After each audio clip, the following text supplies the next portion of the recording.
What's up, everybody? Mike Lindsley here at Rosie's Corner. It's an ML Sports Take. Stop on down today for the Turkey Slop Tuesday. Don't forget, tomorrow is your chicken and biscuit, and of course, Fish Friday coming up as well. Pizza wing combos throughout the week. You can try the hot and cold subs, the pastrami. Reuben is a knockout sub sandwich, I should say, as well. All of your chips, drinks, and more here at Rosie's. Come and get it at Rosie's Corner, a proud Platter supporter. And don't forget to grab gift cards for all occasions as well. Royals, man. I mean, you know, Reagan's was great. They went back to their bullpen guys, gave them the confidence of that after the off day, and they go off to Kansas City 4-2. And my prediction was Royals in 4, and I'm not changing that right now. I don't think this series gets back to New York. I don't like the way the Yankee bats are. I talked about this for 7 months, that a lot of these guys freeze in the biggest moments, led by the MVP, Aaron Judge. And this is exactly why I think in all of sports, and I have been beating this drum, I have been barking up this tree, I have been screaming from the hills, whatever you want to call it, for MVPs in pro sports to include both the regular and postseasons. I think they should be all together. If you have a player dominate a regular season like crazy, they don't make the postseason, it's not their fault. But what happens if somebody's neck and neck with them and they go to the playoffs and they go and, you know, give you a slash line of like 385, batting average, and the OBP, pardon me, is high, and the OPS is high, you know, maybe they're the MVP. So this is what Judge does in October. He just can't deliver.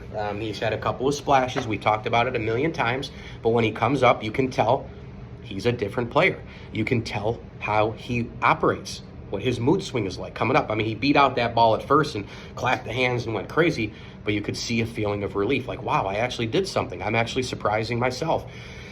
This Royal team's really good. They're athletic. They run the bases. They play defense incredibly well. Salvi Perez is hungry for a championship in his, later part of his career. Bobby Witt Jr. is one of the great players in baseball. Both teams have bullpens. They can roll out a ton of guys. It's not ideal, even with the off day today, that the Yankees used, 7, 8 guys. A little too much. Rodon was terrible, which was predictable. But they both have really good bullpens. Again, how many times have I talked to you folks about this? When the Yankees the last 7, 8, 9, 10 years in the playoffs, they lose 4-2 games, 5-3 games, 3-1 games. Can't hit with runners in scoring position. You get 1 or 2 more hits, the Yankees win 5-4. By the way, they also got outplayed in game 1 and got away with it. So they're lucky to even be tied right now, in my opinion. They have 2 piss-poor pitching starts with Cole and Rodon. They haven't hit with runners in scoring position basically both games. They've made some big-time mental errors. They've missed opportunities to take control of the game early by not hitting with runners in scoring position. Your MVP is playing like garbage right now, and here we are, and I am not surprised. And it's one of those things where Orioles and Astros, they're off the board. This and never been easier for the Yankees. And I'm like, just wait. These Cashman, Hal Steinbrenner, Boone-led teams, the way they're constructed, I have no confidence in this team. I'm sorry. They have yet to prove anything. This group has not proved a damn thing.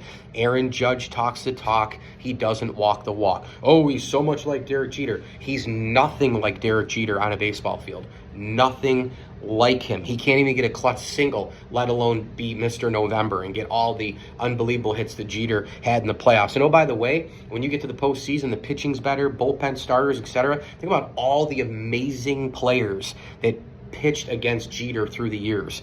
All the Braves pitchers with Glavine and Maddox and Smoltz, and all the pitchers with the Mets and the Orioles and Mike Mussina and all these different Pedro Martinez. Think about the unbelievable pitchers and bullpens Jeter did it against. His numbers were better in the playoffs. Aaron Judge is nothing like Derek Jeter. Everybody wants to put Aaron Judge in Monument Park already for regular season accolades. Retire his numbers. He's with the greats. Who says? It's October, and the bread has yet to be buttered. He is not Yogi Berra, Mickey Mantle, Lou Gehrig, Joe DiMaggio, Babe Ruth, Reggie Jackson, Derek Jeter. Give me a break with this stuff. The guy folds like a cheap tent on a Boy Scout trip when it matters the most, and he has yet to prove anything right now. Stanton is a joke. All these guys, they haven't proved a damn thing, and I am not surprised that this series is 1-1. Now, if it goes back to New York, will I be surprised? No, but I'm calling Royals in 4 because that was my original prediction. And I'm just going to wait and hear from all the Yankee people. Here he goes again, Mr. Negative. Nobody wants the Yankees to win more than me. Trust me. I mean, I've been a diehard psycho Yankee fan for 39 years. I've been so lucky in my later years here in my career to be able to interview all these people and all the rest. Hall of Famers, Whitey Ford, Jeter, Rivera, the list goes on and on. Goose Gossage, Bucky Dent, Chris Chambliss, Posada, Pettit. The list goes on and on and on and on. Gene Michael, Joe Girardi, you name it.